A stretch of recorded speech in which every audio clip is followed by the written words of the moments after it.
I want to thank my patron supporters who are helping me to make more videos more often. If you'd like to become a patron supporter, please go to patreon.com/TJR, the original. Thank you for watching this video.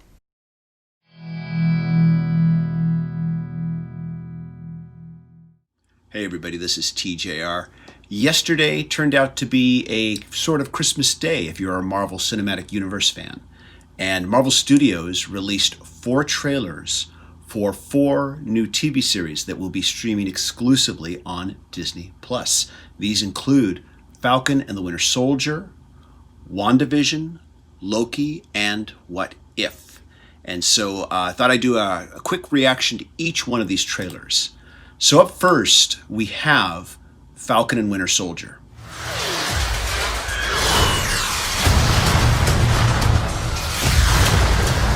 The Mandalorian has really set a bar as far as Disney Plus streaming series are concerned, and the level of cinematic quality that their TV shows are going to be expected to have. I'm sure, like me, when you saw this sequence of the Falcon flying through the canyon, you were as blown away as I was, because we're used to seeing this in movies, but we're not used to seeing this in television. And basically what they're saying with this trailer is that what you get with the movies, you're going to get with the TV show. This is not going to be a cheaper version of the movies. Now, as for the trailer itself, of course, a couple things. There is a very strong buddy cop vibe between our 2 main characters. And I should point out, we have 2 characters here who were both close friends to Steve Rogers as Captain America. Bucky, of course, being his friend during the World War II era, and Sam Wilson, the Falcon, being his friend during the modern cinematic universe era. So I think that dynamic is going to lend itself to some interesting dialogue and a lot of interesting character interplay. Also, of course, there is a strong spy thriller action vibe. They're bringing back Baron Zemo from Civil War. And like all of these TV shows, they seem to all be letting us know what happened to these characters after Avengers Endgame. At the end of that film, of course, Captain America gave his shield to Sam Wilson, basically said, you take over as Captain America from here. And in the comic book continuity, there was a period of time where the Falcon did take on the mantle of Captain America. Having a different character take on the mantle of an older established comic book character is not uncommon within comic book continuity. Both Marvel and DC have done this. They always find a way, though, to return the mantle back to the original character, of course. So at the end of Endgame, I was wondering, will they have him become Captain America? But in this trailer, there is a brief moment where we see Wyatt Russell as U.S. agent. And Sam Wilson has a line about the legacy of the shield being complicated. So we'll see what happens. If he does become Captain America for a period of time, it's not going to be an easy transition, at least from what I see in this trailer. I should point out, in case you're not a comic fan, decades ago, there was a period of time where the monthly Captain America comic book was titled Captain America and the Falcon. In the cinematic universe, there was certainly some allusions and hints to the fact that Captain America and Falcon were teamed up together off camera in between the movies, doing things, having adventures together. And it's unfortunately we never got to see that. I personally think this would be a great idea for a Marvel TV series, although I would suspect the way they should do it is probably going to be in animation. But it would be nice if we could have some stories that took place during that time where Captain America, when he was kind of undercover, was working with the Falcon and the 2 were teaming up together. I would say from this trailer that Falcon and Winter Soldier is the most straightforward of these new Marvel TV shows. And for that reason, I found it to be the least intriguing, but Marvel may yet surprise me, and there may be more to this series than meets the eye. But regardless, so far it looks like it has the makings of a badass action series.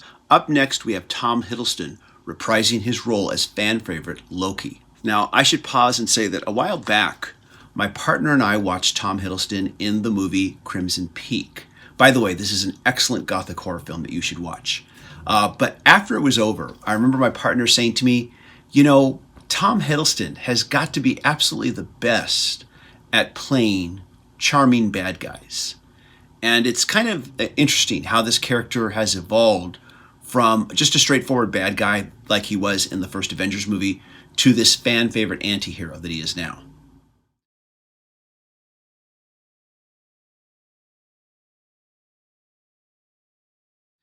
I have to say that of all these trailers, Loki is the most intriguing. Because as I watch this, I honestly have no clue what is going on. One moment, he's a prisoner in what looks like some kind of dystopian society. And the next, he's on an airplane with short hair, or maybe just has his hair tied back, and he looks like an agent of S.H.I.E.L.D. And later, he looks like a presidential candidate, but only wearing horns. Maybe it's time travel, maybe it's alternate reality displacement, who knows? And perhaps there is some comic book continuity, story arc that this series is based on or loosely based on that I haven't read. So please, if there is, don't spoil it for me here in the comments. Either way, Loki looks just incredibly intriguing. Next, we have Wandavision. Now this series, we've already seen a few previous trailers for it.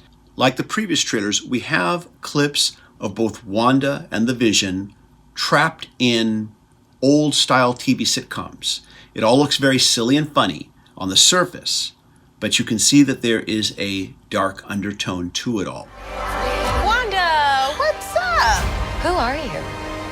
I don't know. Just like all the other shows on this list, this series will let us know what has happened to Wanda, aka the Scarlet Witch, which, by the way, they never call her in the movies. I think there's some legal reason behind that. But it will tell us what has been going on with her since Avengers Endgame and since the death of the Vision. This series looks like Marvel's parallel to some of the quirkier and weirder superhero shows that have been on other streaming services, and in particular, Doom Patrol from DC Universe, which, by the way, is a great show. In fact, it's one of my current favorite TV shows. Also, another good show that I would probably compare it to would be Netflix's Umbrella Academy. This show looks like it was a hoot to make for the cast, and I think it's going to be very fun and enjoyable for audiences. But once again, I do think that at some point this series is going to get very dark, and I'm looking forward to that too. I should also mention that Scarlet Witch, although they're probably not going to call her that in the series or in any upcoming movies, they're kind of just keep calling her Wanda, but she will be a primary character in the next Doctor Strange movie, so it's a safe bet that this TV show will lead into that movie.